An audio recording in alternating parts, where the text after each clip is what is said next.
അമ്മേ പരിശുദ്ധ അമ്മേ, അമ്മേ പരിശുദ്ധ അമ്മേ, ദൈവമാതാവേ, 2004 ഡിസംബർ 7-ാം തീയതി ഉച്ച കഴിഞ്ഞ് 2:30 കൃപാസനത്തിൽ സംഭവിച്ച അമ്മയുടെ പ്രത്യക്ഷപ്പെടലിനെ കുറിച്ച് തിരുസഭയ്ക്ക് സമർപ്പിച്ചിരിക്കുന്ന പഠനരേഖകളുടെ വസ്തുനിഷ്ഠവും ദൈവശാസ്ത്ര പ്രകാരമുള്ള അന്വേഷണ പഠനങ്ങൾ നടത്തി ആ പ്രത്യക്ഷപ്പെടലിന്റെ പ്രകടമായ ദൈവമാതാവിന്റെ പ്രത്യേക കരുതലും സംരക്ഷണവും വെളിപ്പെടുത്തുന്ന പീഡിതരുടെ ആശ്വാസം പ്രവാചകന്മാരുടെ വാഗ്ദാനത്തിന്റെ പേടകവും പ്രപഞ്ച പ്രകൃതിയുടെ മാതാവുമായ പരിശുദ്ധ അമ്മയുടെ ഭക്തി തിരുസഭയിൽ കൂടുതൽ പ്രചരിച്ച് ജീവിതത്തിന്റെ വിവിധ ദുരന്ത അവസ്ഥകളിൽ അകപ്പെട്ട് കഴിയുന്ന അനേകായിരം മക്കൾക്ക് ദൈവത്തിന്റെ സാന്നിധ്യവും സന്ധിപ്പും കൂടുതൽ അനുഭവിക്കുന്ന ആത്മീയ വിശുദ്ധിയും ദൈവശക്തി കൈവരിക്കുവാൻ ഞങ്ങളുടെ കുടുംബങ്ങളെ ഇടയാക്കണമേ. സ്തുതിച്ച് പ്രാർത്ഥിക്കാം.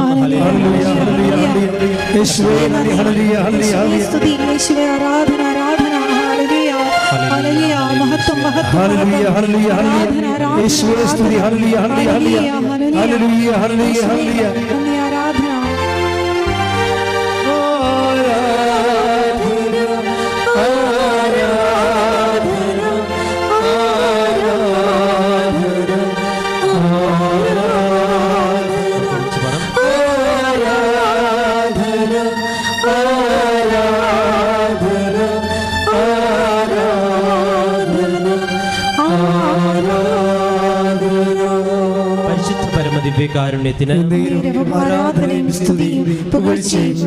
പരിശുദ്ധ പരമദിവ്യകാരുണ്യത്തിന്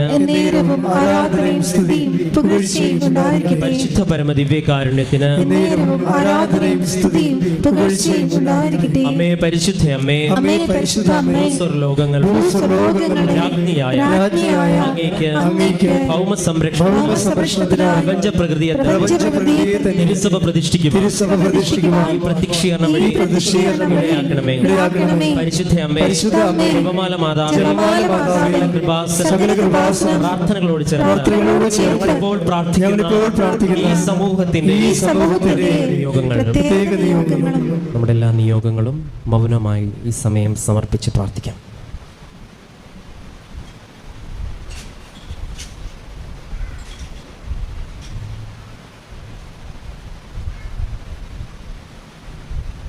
അമ്മയുടെ പ്രത്യക്ഷീകരണത്തിന്റെ ഈ അനുഗ്രഹവേളയിൽ ഞങ്ങൾക്ക് സാധിച്ചു തരുവാണമേ.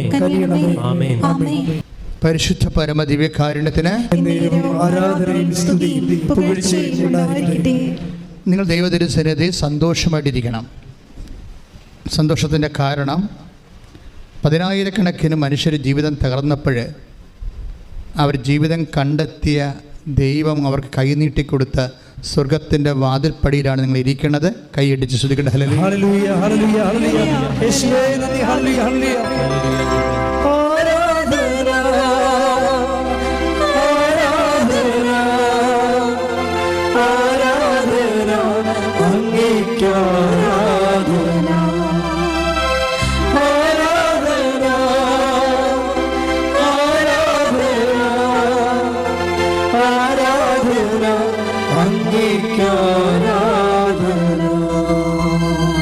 നിങ്ങൾക്ക് ഒരു ഗതിയും പരഗതിയുമില്ല, ഒരെത്തും പിടിയും കിട്ടണില്ല.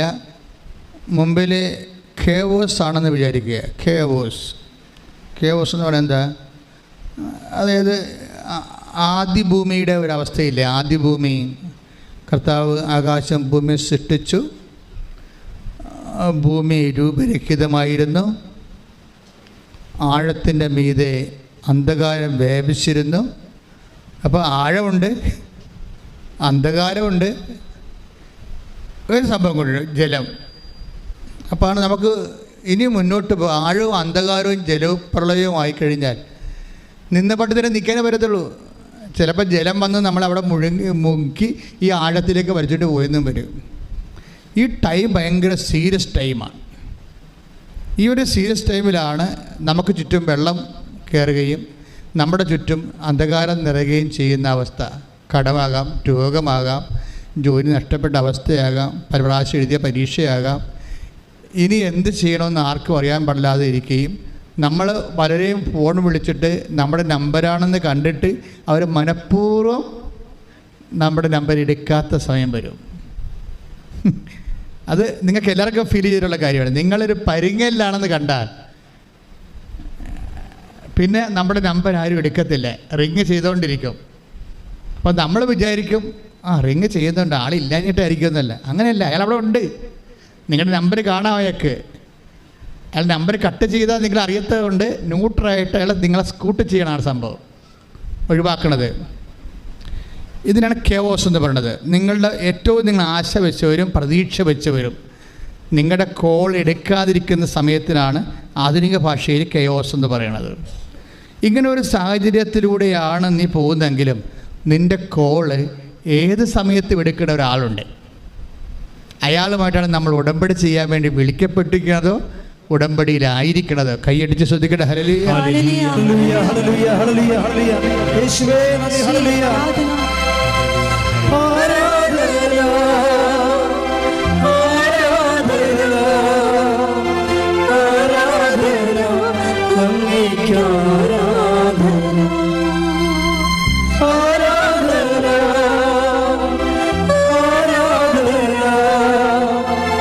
ആരാധന അങ്ങേയ്ക്ക് ആരാധന. നമ്മളെ ചോര മണക്കുന്ന ഒരു സമയമുണ്ട്, അല്ലെങ്കിൽ നമ്മളെ മൂത്രം മണക്കുന്ന ഒരു സമയമുണ്ട്, നമ്മുടെ സെക്രീഷൻസൊക്കെ നമ്മളെ മണക്കുന്ന ഒരു സമയമുണ്ട്.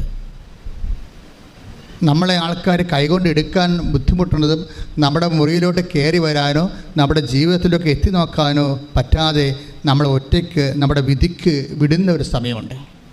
ഈ സമയമാണ് ഉടമ്പടിയുടെ സമയം. ഇതറിയണമെങ്കിൽ നിങ്ങൾ take the word of God. Ezekiel 16 അധ്യായം 4-ാമത്തെ വാക്യം മുതലേ. എസെക്കിയേൽ 16 അധ്യായം 4 മുതലുള്ള തിരുവചനങ്ങൾ. നീ ജനിച്ച ദിവസം നിന്റെ പൊക്കിൾ കൊടി മുറിച്ചിരുന്നില്ല. Praise the Lord. നിന്നെ കുളിപ്പിച്ച് ഒന്ന് ചിന്തിച്ചു നോക്കിക്കേ. നീ ജനിച്ച ദിവസം, നമ്മളെ ഇസ്രായേലിനെ കുറിച്ച് പറയണതാണ്. ദൈവത്തിൻ്റെ തിരഞ്ഞെടുക്കപ്പെട്ട എല്ലാ വിശ്വാസികളുടെയും പ്രതീകമാണ് ഇസ്രായേൽ. അറിയാമല്ലോ, ഇസ്രായേൽ എന്ന് പറയുമ്പോൾ ഒരു രാജ്യമല്ല, ദൈവത്തിൻ്റെ തിരഞ്ഞെടുക്കപ്പെട്ട ജനമെന്നാണ് അതിൻ്റെ അർത്ഥം. അത് ആരുമാകാം. ദൈവത്തിൻ്റെ സ്നേഹത്തിലേക്ക് വിളിക്കപ്പെട്ട, വിശ്വാസത്തിലേക്ക് വിളിക്കപ്പെട്ട എനിബഡി ഈസ് ഇസ്രായേൽ. അല്ല, നിങ്ങൾ പറയും ഇസ്രായേൽ അമേരിക്ക എന്ന് പറയരുത്. ഇസ്രായേൽ ബൈബിളിൽ വിശ്വാസി എന്ന അർത്ഥമേ ഉള്ളൂ. അപ്പോൾ വിശ്വാസി ജനിച്ച ദിവസം, വിശ്വാസം രൂപപ്പെട്ട് വരുന്ന, നമ്മളിൽ വിശ്വാസം രൂപപ്പെട്ട് വരുന്ന ഒരു സമയമില്ലേ. മേരി ചേച്ചി എന്ന് പറഞ്ഞൊരു ചേച്ചി ഈ ദിവസങ്ങളിൽ സാക്ഷ്യം പറഞ്ഞ്, മേരി ചേച്ചി പറഞ്ഞ ഇതാണ്: ഞാൻ വിശ്വാസത്തിലേക്ക് വന്നിട്ട് 7 വർഷമായി, പക്ഷേ എല്ലാവരും എന്നെ ഇട്ടേച്ച് പോയെന്ന്. വിശ്വാസത്തിലേക്ക് അവർ പുതുതായിട്ട് വന്നതാണ്. അതുകൊണ്ട് എൻ്റെ ആങ്ങളെ ഇട്ടേച്ചും പോയി, എൻ്റെ അപ്പ, എൻ്റെ ആങ്ങളുടെ ഭാര്യ പോലും ഞാൻ വീട്ടിൽ ചെന്നിട്ട് സംസാരിച്ചില്ല. ആങ്ങളുടെ ഭാര്യ പോലും ഞാൻ വീട്ടിൽ ചെന്നിട്ട് എൻ്റെ വീട്ടിൽ അവരെന്നെ കയറ്റണില്ല. അതൊക്കെ വിശ്വാസം ഒരു ഇസ്രായേലായി മാറുമ്പോൾ, വിശ്വാസം രൂപപ്പെട്ട് വരുമ്പോൾ നമ്മുടെ ഉറ്റവരും ഉടയവരൊക്കെ പതുക്കെ പതുക്കെ നമ്മളെ ഇങ്ങനെ അവോയ്ഡ് ചെയ്ത് കളയും. എന്നിട്ട് എന്തിനാണ് ഈ മേരി ചേച്ചി എന്തിനാണ് ഇവരുടെ വീട്ടിൽ അവർ കയറ്റത്തില്ലായിരുന്നു? അവർ കയറ്റാതിരുന്നിട്ടും ഇവരെന്തിനാ ചെന്നതെന്നറിയാവോ? ഇവരുടെ അമ്മ കിടപ്പായി പോയായിരുന്നു. അമ്മയെ കാണിക്കത്തില്ലായിരുന്നു ഇവരെ.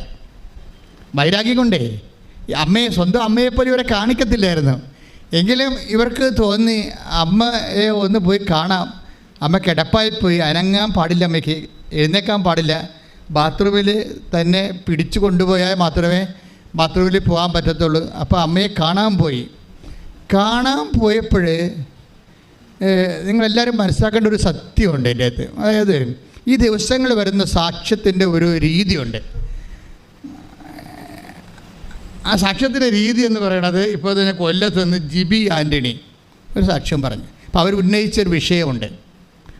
ഇപ്പം ഞാൻ വയനാട്ടിലെ മേരി ചർച്ചിൽ നിന്ന് പെട്ടെന്ന് ജിബി ആൻ്റണിയുടെ പോണതിൻ്റെ കാരണം ആ സാക്ഷി ഇൻ്റർ കണക്റ്റഡാണ്. ഈ ജിബി ആൻ്റണി ഉന്നയിച്ചൊരു പ്രശ്നം, അവർ ഉടമ്പടി എടുത്ത് കഴിഞ്ഞപ്പോൾ അവരുടെ ഭർത്താവ് ഓട്ടോറിക്ഷക്കാരായിരുന്നു. അയാൾക്ക് ഓട്ടം ആൾക്കാർ വിളിച്ച് കൂടുതൽ പരിചയമില്ലാത്തവരൊക്കെ ഓട്ടം വിളിച്ചു കൊടുക്കാൻ തുടങ്ങി. പിന്നെ അയാൾ ഗൾഫിലേക്ക് പോകാൻ മാതാവ് ഇടപെട്ടു. പക്ഷേ അവിടെ മകന് ഡെങ്കു പനി വരുന്നു. ഡെങ്കു പനി വന്ന് കൗണ്ട് കുറഞ്ഞ്, ആശുപത്രി കൊണ്ടുപോയപ്പോൾ കൗണ്ട് കുറഞ്ഞ്.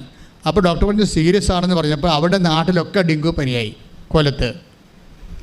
അതിൽ ഒരാൾ മരിച്ചു, അവരുടെ വീടിൻ്റെ അടുത്തുള്ള ആൾ മരിച്ചു. അപ്പോൾ ഉടമ്പടിയിൽ ഇരിക്കുകയാണ്. ഉടമ്പടിയിൽ ഇരിക്കുമ്പോൾ മകന് ഡെങ്കു പനിയായിട്ട് ആശുപത്രി കൊണ്ടുപോയി. ആൾക്കതിന് ആശുപത്രി കൊണ്ടുപോകാൻ കാശൊന്നുമില്ല. പക്ഷേ വേറെ ഒരാൾ മരിക്കുകയും ഇവരുടെ മകന് ആശുപത്രി വെച്ച് ബ്ലഡിൻ്റെ കൗണ്ട് കുറയുകയും ചെയ്തപ്പോൾ ഇവർ ചോദിക്കണ ഒരു ചോദ്യമുണ്ട്, അമ്മേ ഞാൻ ഉടമ്പടിയിലല്ലേ? അതാ എൻ്റെ ഉടമ്പടി നീ സ്വീകരിച്ചിട്ടില്ലേ? ഞാൻ ഉടമ്പടി എടുത്തതാണല്ലോ, ഇത് എന്തായിരിക്കും ഇങ്ങനെ ക്ലേശങ്ങൾ വരണത്? അയ്യോ, ഇത് ഒരു 10,000 മനുഷ്യർ ചോദിക്കുന്ന ചോദ്യമാണ് അല്ലേ? ഉടമ്പടി എടുത്തു കഴിയുമ്പോൾ നമ്മുടെ വീട്ടിൽ നമ്മൾ പ്രതീക്ഷിക്കാത്ത എന്തെങ്കിലും സംഭവിക്കുമ്പോൾ നമ്മൾ ഓർക്കും, അയ്യോ നമ്മൾ ഉടമ്പടി എടുത്തതാണല്ലോ. ആൾക്കാരെല്ലാം ഉടമ്പടി എടുക്കുമ്പോൾ പറഞ്ഞത് എന്താണ്? ഇനി നമുക്ക് അമ്മ ഉണ്ട്, പേടിക്കേണ്ടെന്നല്ലേ പറയണത്. ഇനി നമുക്ക് അമ്മയുണ്ട്, പേടിക്കേണ്ടെന്നല്ലാണ് എല്ലാവരും പറയണത്. അപ്പോൾ ഇവർ പറഞ്ഞ അമ്മ ഞങ്ങളുടെ കൂടെ ഇല്ലേ? പിന്നെ എന്ത് ഞങ്ങൾക്ക് ഇങ്ങനെയൊക്കെ സംഭവിക്കണത്? ഇപ്പോൾ എൻ്റെ ഭർത്താവും പോയി, വരുമാനവും ഇല്ല, ഈ കുഞ്ഞിനെ ചികിത്സിക്കാനും പറ്റണില്ല, ഞാനിങ്ങനെ ഒറ്റക്കായി, മുമ്പത്തേക്കാൾ കഷ്ടമായല്ല ഉടമ്പടി എടുത്തിട്ട്. അപ്പോൾ ദൈവം എന്നിലില്ലേ എന്നാണ് ഇവർ ചോദിക്കേണ്ടത്. അമ്മ ഞങ്ങളുടെ കൂടെ ഇല്ലേ എന്നാണ് ചോദിക്കുന്നത്. അപ്പം അമ്മ ഞങ്ങളുടെ കൂടെ ഇല്ലേ എന്ന് ചോദിക്കുമ്പോൾ ആ സമയത്ത് ആശുപത്രിയിൽ വേറെ ഒരു ചേട്ടത്തി ഹോസ്പിറ്റലിൽ വന്നു. അവിടെ ബൈ ചാൻസായിട്ട് വന്നതാണ്, അത് മാതാവൊന്നുമല്ല, ചുമ്മാ ഒരു ഇൻസിഡൻറ്റ് സംഭവിച്ചതാണ്. അപ്പോഴുടനെ ഈ വന്ന അപരിചിതയായ ചേച്ചി ഇവരോട് ചോദിച്ചു, ആരോടാ? ജോബി ആൻ്റണിയോട് ചോദിച്ചു, നിങ്ങൾ ഉടമ്പടി എടുത്താണല്ലേ എന്ന് ചോദിച്ചു. അപ്പോൾ എടുത്തതാണെന്ന് പറഞ്ഞു. എന്താ കാര്യം? ഇവിടെ കാശുരൂപം കണ്ടിട്ടാണ് അവർ ചോദിച്ചത്. ഇപ്പോൾ ആൾക്കാർ ഉടമ്പടിക്കാരെല്ലാം തമ്മിൽ തിരിച്ചറിയണത് അവിടെ കാശുരൂപം ഉള്ളത് കൊണ്ടാണ് തിരിച്ചറിയണത്. അപ്പോൾ അവർ ചിലരൊക്കെ തമ്മിൽ തിരിച്ചറിഞ്ഞാൽ കൂടെ നിന്ന് അവിടെ വിഷയത്തിന് ഉടമ്പടിക്കാരെല്ലാം കൂടിയിട്ട് ഒരുമിച്ച് പ്രാർത്ഥിക്കും. കാര്യം അവരെല്ലാവരും ഉടമ്പടിയിലാണല്ലോ. അപ്പോൾ നിങ്ങൾ തീഷ്ണമായിട്ട് ഉടമ്പടിയിലായിട്ടുള്ളവരാണെങ്കിൽ, നിങ്ങളിതുപോലെ ഒരു അപരിചിതരാണെങ്കിലും ഒരുമിച്ച് പ്രാർത്ഥിക്കാൻ അവസരം കിട്ടിയാൽ പ്രാർത്ഥിക്കുന്നത് ശരിക്കും അപ്പോഴും നിങ്ങളുടെ വിഷയങ്ങൾക്കെല്ലാം ദൈവികമായ ഇടപെടലുണ്ടാകും. അത് അടയാളം തന്നെയാണ്. അപ്പോഴുടനെ ഇവർ ഈ ജോബി ആൻ്റണി പറഞ്ഞ് ഞാൻ ഉടമ്പടി എടുത്തതാണ്.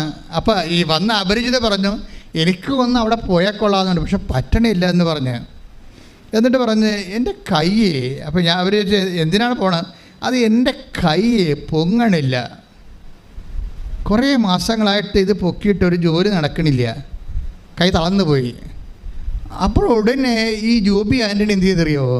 ഉടനെ പറയും, നിങ്ങൾ സമയം കിട്ടുമ്പോൾ പോവുക, ഇപ്പം മാതാവ് നിങ്ങളെ സഹായിക്കുമെന്ന് പറഞ്ഞു.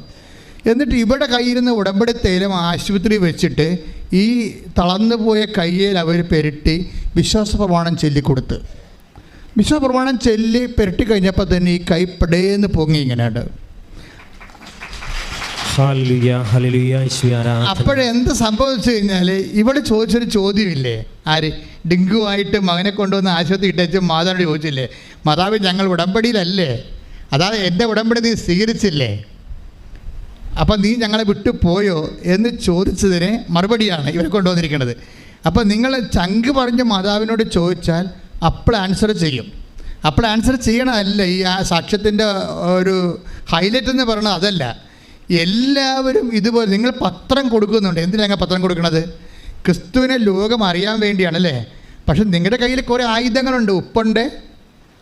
ഉപ്പ്, അതുപോലെ തന്നെ അതുപോലെ തന്നെ ഉടമ്പടി തൈലമുണ്ട്. ഇപ്പോൾ ഈ വയനാട്ടിലത്തെ മേരി ചേച്ചി എന്താ ചെയ്യുന്നറിയോ? മേരി ചേച്ചിയുടെ സാക്ഷ്യം എന്ന് പറയുന്നത് രസമാണ്. അതായത് എനിക്ക് പറയണത് ഈ ആൾക്കാർ ഇപ്പോഴും ചെയ്തുകൊണ്ടിരിക്കുന്നത് അവർ തന്നെ വിശ്വാസത്തിൽ എംപവറായിട്ട് മറ്റുള്ളവരെ വിശ്വാസത്തിലേക്ക് കൊണ്ടുവരികയും നിങ്ങളുടെ വാല്യൂ കൂടാൻ, ദൈവദൃശ്യത്തിൽ നിങ്ങളുടെ വാല്യൂ കൂടാനുള്ള ഏറ്റവും വലിയ മാർഗ്ഗം അതാണ്. കാര്യം മറ്റുള്ളവരെ വിശ്വാസത്തിലേക്ക്, അവരെ മതം മാറ്റുകയല്ല, ക്രിസ്തുവിൽ അവർക്ക് ആശ്വാസവും ആത്മശക്തിയും ലഭിച്ച് അവർ നിലനിൽപ്പ് കിട്ടണം. അവർക്ക് നിലനിൽപ്പ് കിട്ടണം. അപ്പോൾ അതുകൊണ്ട് തന്നെ നിങ്ങൾക്ക് അത് മനുഷ്യന്മാർക്ക് അത് ചെയ്തു കൊടുക്കാം. അതൊരു ഉപവിപ്രവർത്തനങ്ങളാണ്. ആ ഉപവിപ്രവർത്തനത്തിൻ്റെ ബേസിലാണ് നിങ്ങൾ രോഗി പരിചരണം പോലെ നിങ്ങൾക്ക് കിട്ടിയിരിക്കുന്ന ദൈവത്തിൻ്റെ കൃപ പങ്കുവെച്ച് കൊടുക്കേണ്ടത്. പ്രാർത്ഥിക്കുക. കർത്താവേ, കർത്താവേ, എനിക്ക് കിട്ടിയിരിക്കുന്ന ദൈവകൃപ പങ്കുവെച്ച് കൊടുത്ത് മറ്റുള്ളവരെയും ബലപ്പെടുത്തുവാൻ. മറ്റുള്ളവരെ ബലപ്പെടുത്തുക എന്നുള്ളത് നമ്മുടെ ഒരു ദൈവികമായ ലക്ഷ്യമാണ്. ഇപ്പം ലുക്കാന്റെ സുവിശേഷമില്ലേ, വിശുദ്ധ ലൂക്കാ സുവിശേഷം 22:32 എടുത്ത് ശ്രദ്ധിക്കട്ടെ.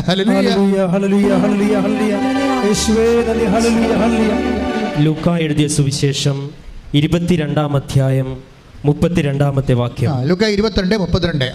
എന്നാൽ നിന്റെ വിശ്വാസം ക്ഷയിക്കാതിരിക്കാൻ ഞാൻ നിനക്ക് വേണ്ടി പ്രാർത്ഥിച്ചു. നീ തിരിച്ചു വന്ന് എന്റെ സഹോദരരെ ശക്തിപ്പെടുത്തണം. സഹോദരങ്ങളെ ശക്തിപ്പെടുത്തുക, അത് ഒരു വിശ്വാസിയുടെ അടിസ്ഥാനപരമായ ലക്ഷ്യമാണ്. അത് ആരുമാകാം. പ്രയാസത്തിലിരിക്കുന്ന എല്ലാവരും നമ്മുടെ സഹോദരങ്ങളാണ്. ക്രിസ്തുവിൽ നമ്മുടെ പ്രയാസത്തിലിരിക്കുന്ന എല്ലാവരും ക്രിസ്തുവിൽ നമ്മുടെ സഹോദരങ്ങളാണ്. അപ്പോൾ എപ്പോഴും ചെയ്യണത് എന്താണ്? നമ്മളുടെ സങ്കടം. ഇപ്പോൾ ജോബിയാനെ പറയുന്നത് എന്താണ്? ഞാൻ ഉടമ്പടി എടുത്തിട്ട് എൻ്റെ മകന് ഡെങ്കു വന്നല്ലോ, അവന് ഒരു ഫ്രൂട്ട്സ് വാങ്ങിച്ചു കൊടുക്കാൻ പോലും എൻ്റെ കാശിലല്ലോ, എൻ്റെ ഭർത്താവ് നാട്ടിലില്ലല്ലോ, ഞാൻ ഒറ്റക്കാണല്ലോ, എൻ്റെ ഉടമ്പടി എടുത്തിട്ട് എനിക്ക് സങ്കടമാണല്ലോ എന്നാണ് നമുക്കപ്പോൾ ഇതിങ്ങനെ നിരാശ ഇങ്ങനെ കിടക്കുന്ന ആൾ. എന്നിട്ട് കർത്താവ് എന്താ പറയണത്? ഈ നിരാശയിൽ നീ കിടക്കരുത്. ഉടമ്പടി എടുത്ത ആൾ നിരാശ കിടക്കരുത്. എന്താണ്? നീ തിരിച്ചു വരണമെന്ന്. മനസ്സിലായില്ല? പത്രോസിനോട് കർത്താവ് പറയണം, നീ തിരിച്ചു വരണം. അതാണ് ലൂക്കാ 22:32. നീ തിരിച്ചു വന്നാൽ മാത്രം പോരാ. എന്ത് ചെയ്യണം? നിൻ്റെ സഹോദരനെ ബലപ്പെടുത്തണം. ഒന്ന് പ്രാർത്ഥിച്ചേ. കർത്താവേ, ഉടമ്പടിയുടെ വലിയ സ്വർഗീയ ബലം ആത്മശക്തി എന്നിൽ അഭിഷേകമാകാൻ എന്റെ വിശ്വാസം മറ്റുള്ളവരെ ആശ്വസിപ്പിക്കുവാൻ സ്വർഗത്തിന്റെ സുവിശേഷത്തിന്റെ ഉപകരണമാക്കാൻ മറ്റുള്ളവരെ ബലപ്പെടുത്താൻ എന്നെ സുവിശേഷത്തിന്റെ ഉപകരണമാക്കണമേ. സ്തുതിക്കട്ടെ.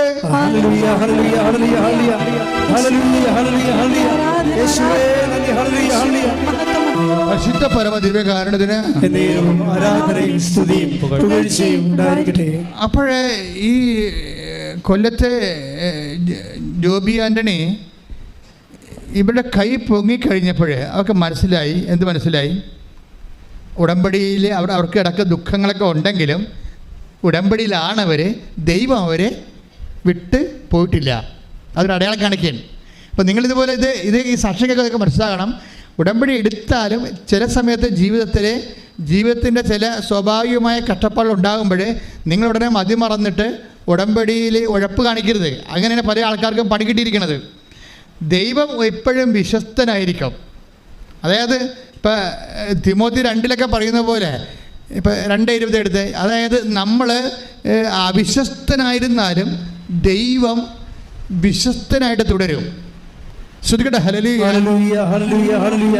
യേശുവേ നന്ദി. Hallelujah hallelujah hallelujah hallelujah hallelujah hallelujah. യേശുവേ സ്തുതി. Hallelujah hallelujah hallelujah hallelujah hallelujah hallelujah. യേശുവേ നന്ദി. Hallelujah hallelujah hallelujah hallelujah. 2 Timothy 2-ാം അധ്യായം 13-ാമത്തെ വാക്യം. നാം അവിശ്വസ്തരായിരുന്നാലും നാം അവിശ്വസ്തരായിരുന്നാലും അവൻ വിശ്വസ്തനായിരിക്കും. ഇത് ഉടമ്പടിക്കാരെല്ലാം മനസ്സിലാക്കേണ്ട സംഭവമാണ്. അല്ല ജോബിയാനിയെപ്പോലെ പെട്ടെന്ന് എന്തെങ്കിലും ഒരു സംഭവം നടക്കുമ്പോൾ തന്നെ ദൈവം എന്നെ കൈവിട്ടെന്ന് പറഞ്ഞ് കണ്ണാക്കിടരുത്. ദൈവം സ്റ്റാറ്റസ് കീപ്പ് ചെയ്യും. നമ്മളാണ് ഇത്. നമ്മളോട് പറയും നീ തിരിച്ചു വരാൻ പറയും. ദൈവമല്ല തിരിച്ചു വരേണ്ടത്. ലൂക്കാ 22:32 എടുത്തിരിക്കുന്നത് എന്താണ്? ദൈവമല്ല തിരിച്ചു വരേണ്ടത്. പിന്നെന്താണ്? നീ തിരിച്ചു വരണം. നീ തിരിച്ചു വന്നിട്ട് എന്ത് ചെയ്യണം? നീയും ബലപ്പെടാൻ വേണ്ടി മറ്റുള്ളവരെ ബലപ്പെടുത്തണം. മനസ്സിലായില്ലേ? ഇപ്പം നിങ്ങൾ ഉടമ്പടിയിൽ ഒരു വീണ് പോയെങ്കിലും ദൈവമല്ല തിരിച്ചു വരണം. ദൈവം അവിടെ വിശ്വസ്തനായിട്ടുണ്ട്. നമ്മൾ തിരിച്ചു വരണം. തിരിച്ചു വന്നിട്ട് എന്ത് ചെയ്യണം? മറ്റുള്ളവരെ ബലപ്പെടുത്തി. തിരിച്ചു വരിക എന്ന് വെച്ചിട്ട് എന്തിനാ? തിരിച്ചു വന്നിട്ട് നമ്മൾ പ്രാർത്ഥിച്ചുകൊണ്ട് ഇരുട്ടുമുറിയിരിക്കുകയല്ല. നമ്മളെ ബലപ്പെടാൻ വേണ്ടി മറ്റുള്ളവരെ ബലപ്പെടുത്തണം. അത് ഭയങ്കരമായ ഒരു ഫോർമുലയാണ്. നിങ്ങളിൽ ആൾക്കാരുടെ കാര്യങ്ങൾ നടക്കാത്തത് മറ്റുള്ളവരുടെ കാര്യത്തിൽ നിങ്ങൾക്ക് 0 ഇൻട്രസ്റ്റ് ആണ്. അതാണ് പ്രശ്നം. നിങ്ങൾക്ക് താല്പര്യമില്ല. മറ്റുള്ളവർ വിശ്വാസം സ്വീകരിക്കേണ്ട കാര്യം നിങ്ങൾക്ക് താല്പര്യമില്ല. നിങ്ങളെപ്പോഴും നോക്കണം, നിങ്ങൾക്ക് IELTS പാസ്സായാൽ, നിങ്ങളുടെ റിസൾട്ട് കൂടിയാൽ, നിങ്ങൾക്ക് വസ്തു വാങ്ങാൻ ആൾ വന്നോ, നിങ്ങൾക്ക് ലോൺ അനുഭവിക്കാൻ വല്ല മാർഗമുണ്ട്, അപ്പോൾ നിങ്ങൾ എന്ന് മാത്രമേ ചിന്തിക്കുന്നുള്ളൂ. മറ്റുള്ളവരെ ബലപ്പെടുത്തുന്നതിലൂടെയാണ്. ഇനി പച്ചക്ക് പറയാം, ഉടമ്പടി നമ്മൾ എടുക്കുന്നത് നമ്മൾക്ക് വേണ്ടിയും മറ്റുള്ളവർക്ക് വേണ്ടിയും കൂടിയാണ്. അതാണ് എൻ്റെ പ്രശ്നം. നമ്മൾ ഉടമ്പടി എടുക്കുന്നത് എന്തിനാണ്? നമുക്ക് വേണ്ടി മാത്രമല്ല, മറ്റുള്ളവരെ ബലപ്പെടുത്താൻ പ്രാർത്ഥിക്കുക. കർത്താവേ, എൻ്റെ ഉടമ്പടിയിലൂടെ ഞാൻ മറ്റുള്ളവരെയും ബലപ്പെടുത്താൻ എനിക്ക് പ്രത്യേക ആത്മശക്തി നൽകണമേ. എനിക്ക് പ്രത്യേക ആത്മശക്തി നൽകണമേ. അത് ആത്മശക്തി വേണമല്ല. കാര്യം വെച്ച് കഴിഞ്ഞാൽ ആത്മശക്തി ഇല്ലെങ്കിൽ ഇപ്പം തന്നെ വയനാട്ടിലെ മേരി ചേച്ചി എന്താ വീട്ടിൽ നിന്ന് ഇറക്കി വിട്ടവരാ. വീട്ടിൽ നിന്ന് ഇറക്കി വിട്ടവരെ അമ്മ ക്ഷീണമായിട്ട് പോലും ആങ്ങളെ കാണിക്കത്തില്ലെന്ന് പറഞ്ഞിരിക്കുകയാണ്. അങ്ങനെയുള്ള സമയത്ത് ആങ്ങളവിടെ ഇല്ലാത്ത തക്കം നോക്കിയാണ് ഇവർ വീട്ടിൽ പ്രവേശിക്കണത്. സ്വന്തം അമ്മേനെ കാണാനാണ് ചെയ്യണത്. അവിടെ ചെന്നപ്പോൾ നാത്തൂൻ പറഞ്ഞ് അമ്മ എഴുന്നേക്കത്തില്ല. അമ്മ എഴുന്നേറ്റിട്ട് മാസങ്ങളായി ബാത്റൂമിൽ പോകാൻ സമയത്ത് പിടിച്ചോണ്ട് പോവുകയാണ്. അപ്പോൾ നാത്തൂൻ ഇവർക്കൊരു കാപ്പി എടുക്കട്ടെന്ന് പറഞ്ഞുകൊണ്ട് അടുക്കളയിൽ പോയ സമയത്ത് രഹസ്യത്തിൽ ഇവർ ഉടമ്പടി തേയില എടുത്തിട്ട് അമ്മയുടെ നെറ്റി കുറിച്ചിടും, വിശ്വപ്രമാണം ചൊല്ലി. ഇവർ നോക്കി നിൽക്കുമ്പോൾ കുറേ സമയത്ത് കഴിയുമ്പോൾ അമ്മ തന്നെ എഴുന്നേറ്റ് എന്നെ കാണാം. എനിക്ക് തോന്നുന്നത് ഇപ്പോൾ 2024 ആയപ്പോൾ ഉടമ്പടിയിലൂടെ ദൈവം വേറെ ഒരു ഫേസിലേക്ക് ഇതിനെ കൊണ്ടുപോവുകയാണ് ശരിക്കും. കാര്യം നിങ്ങൾ വഴി നിങ്ങളുടെ സഹോദരങ്ങളെ ബലപ്പെടുത്തുന്നതിലൂടെ ദൈവത്തിൻ്റെ തിരുസന്നിധിയിൽ മൂല്യവത്തായ ഒരു വ്യക്തിയായിട്ട് ദൈവം നിങ്ങളെ ഉയർത്തിയിരിക്കുന്നു. കൈ ഇടിച്ച് കർത്താവ്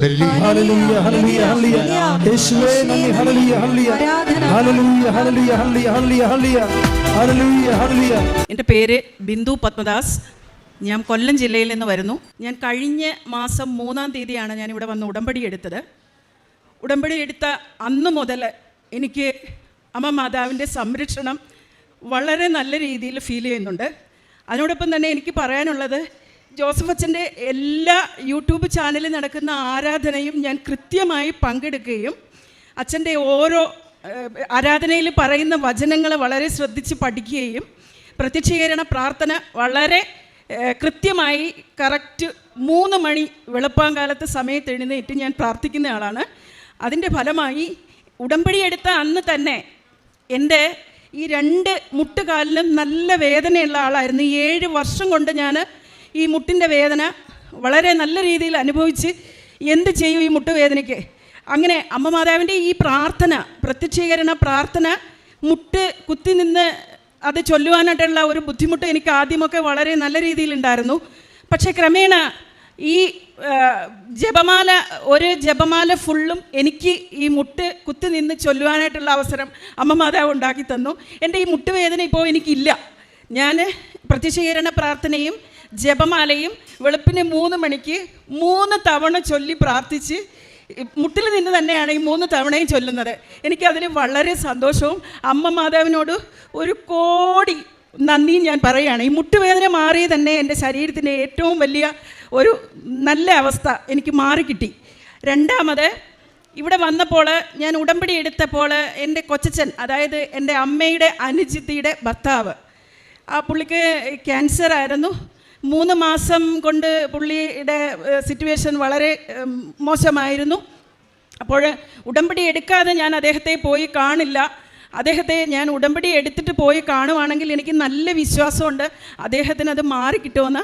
അങ്ങനെ ഞാൻ ഇവിടെ വന്ന് ഉടമ്പടി എടുത്തതിന് ശേഷം ഹിന്ദു സമുദായത്തിൽപ്പെട്ട ആളായതുകൊണ്ട് വിശ്വാസ പ്രമാണം പോലും എനിക്ക് ബൈഹാർട്ടല്ല.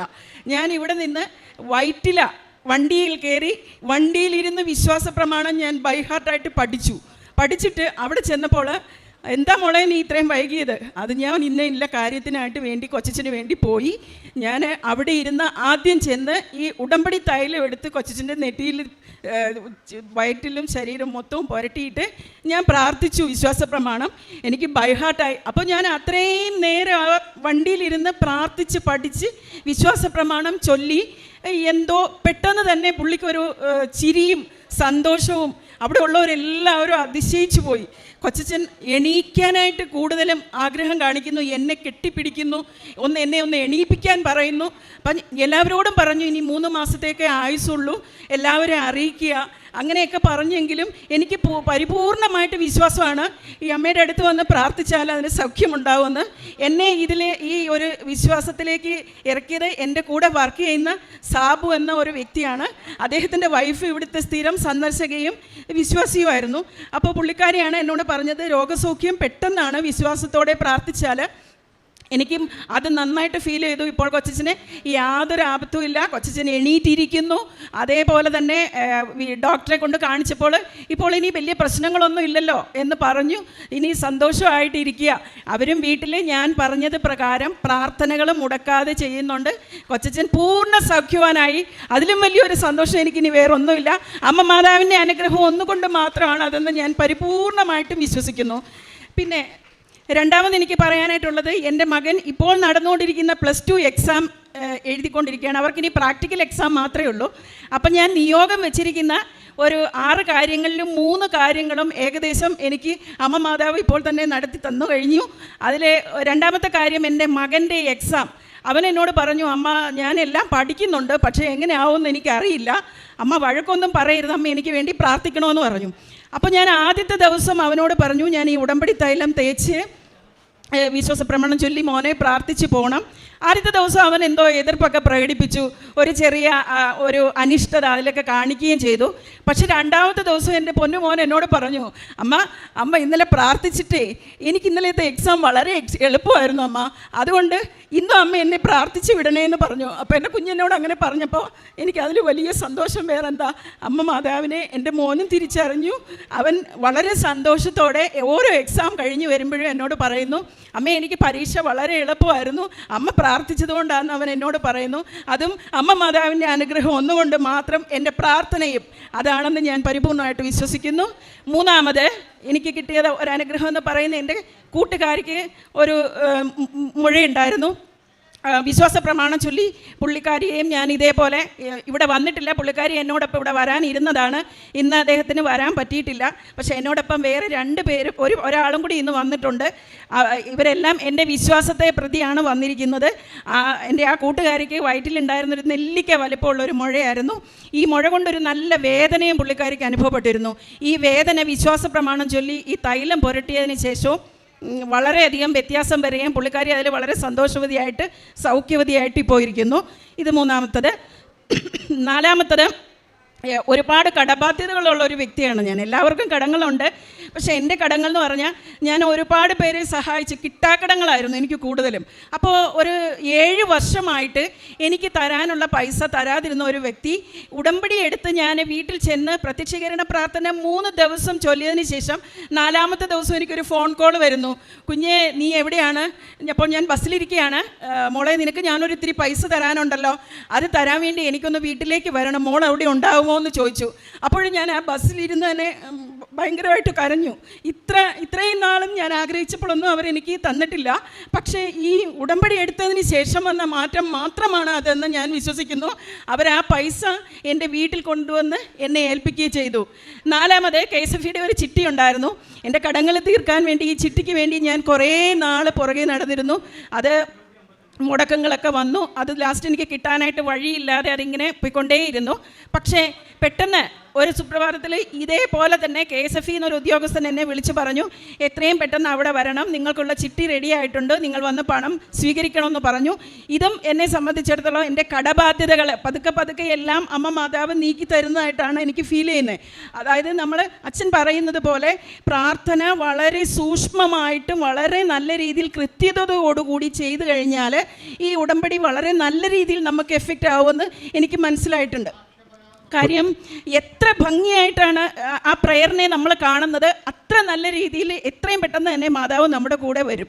അതെനിക്ക് ഫീൽ ചെയ്തിട്ടുണ്ട്. പരിശുദ്ധ അമ്മയ്ക്കും ദൈവപിതാവിനും നന്ദി പറയാം.